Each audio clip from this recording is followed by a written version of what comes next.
বিদায় কমিটি সংগঠন অবলম্বন কমিটি অফিস অনুষ্ঠানে আজকের এই অনুষ্ঠানের সম্মানিত সভাপতি জনাব কবির আহমেদ, প্রধান অতিথি, বিশেষ অতিথিবৃন্দ, প্রাণপ্রিয় উপস্থিতি, আসসালামু আলাইকুম ওয়া রাহমাতুল্লাহি ওয়া বারাকাতুহু।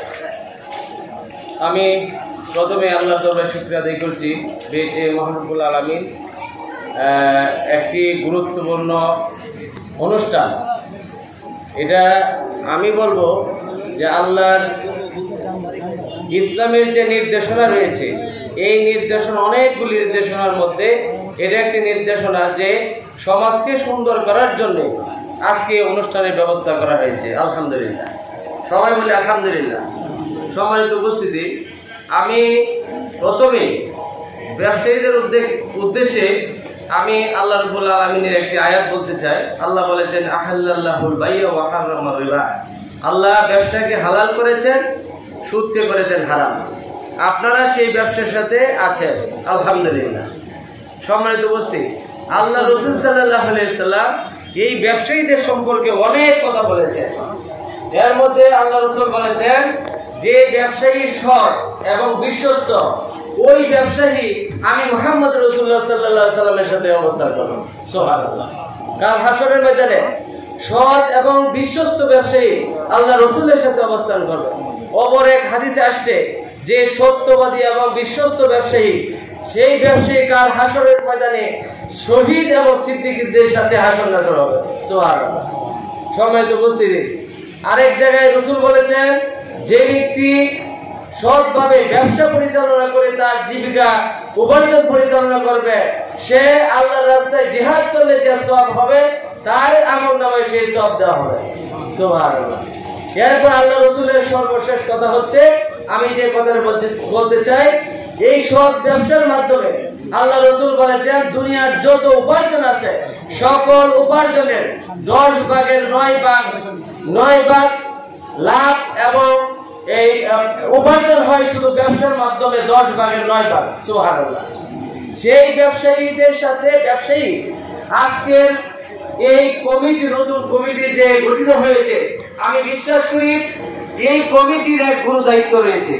ব্যবসায়ীরা সৎ ব্যবসায়ীদের আল্লাহ রাসূল এবং আল্লাহ যে মর্যাদা দিয়েছেন ব্যবসায়ীদেরকে, সেই মর্যাদাবান ব্যক্তিদের যারা আজকে দায়িত্ব নিয়েছেন, আমি মনে করি তাদের উপরে অনেক গুরুত্বপূর্ণ দায়িত্ব রয়েছে। বলে ঠিক কিনা? আমি মনে করি তাদেরকে এমন ভাবে দায়িত্ব পালন করতে হবে, তাদের নিরাপত্তার ব্যবস্থা করতে হবে। আমি অনেক বক্তাদের মুখে শুনেছি যে এখানে চুরি হয়, আপনাদেরকে চুরি যে কোনো মূল্যে আপনাদেরকে বন্ধ করতে হবে, কারণ ব্যবসায়ীদের নিরাপত্তার দায়িত্বশীল হিসেবে আপনারা দায়িত্ব নিয়েছেন। যদি আপনারা সেই দায়িত্ব পালন না করতে পারেন, তাহলে কাল হাশরের ময়দানে কিন্তু আপনি সেই দায়িত্বের জন্য আল্লাহর কাছে কিন্তু কাল হাশরের ময়দানে জিজ্ঞাসিত হবে। এই জন্য আপনাদেরকে সতর্ক থাকতে হবে।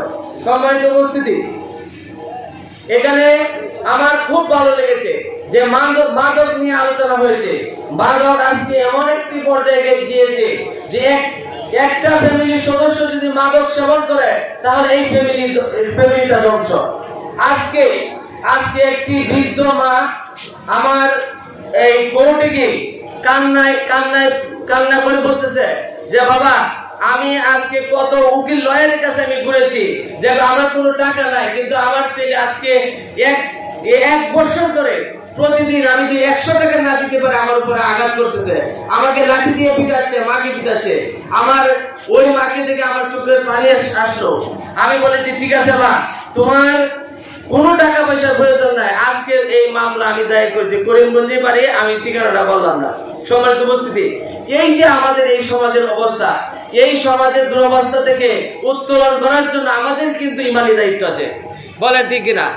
আমরা যদি এই গুরুত্ব দায়িত্ব পালন না করি, তাহলে এই যে বিদ্যমান মতো কত পরিবার যে ধ্বংস হয়ে যাচ্ছে, আর আপনি বিশ্বাস করেন আপনার ফ্যামিলির সন্তান যে ধ্বংস হবে না, এটা আপনি চিন্তা করতে পারবেন না। আপনার ভুল দিতে আপনার সন্তানকে মাদক সেবনের সাথে জড়িত হয়ে যাচ্ছে।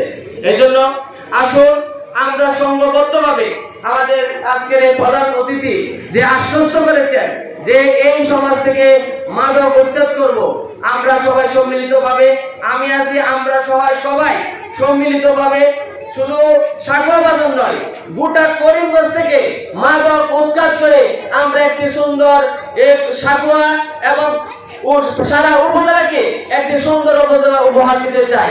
সকলের কাছে সে উদারত আহ্বান জানিয়ে আমার পক্ষ থেকে যত সহযোগিতা লাগে, আইনি সহযোগিতা লাগে, আপনাদেরকে সে আশ্বস্ত করে আমার কথা এখানে শেষ করছি।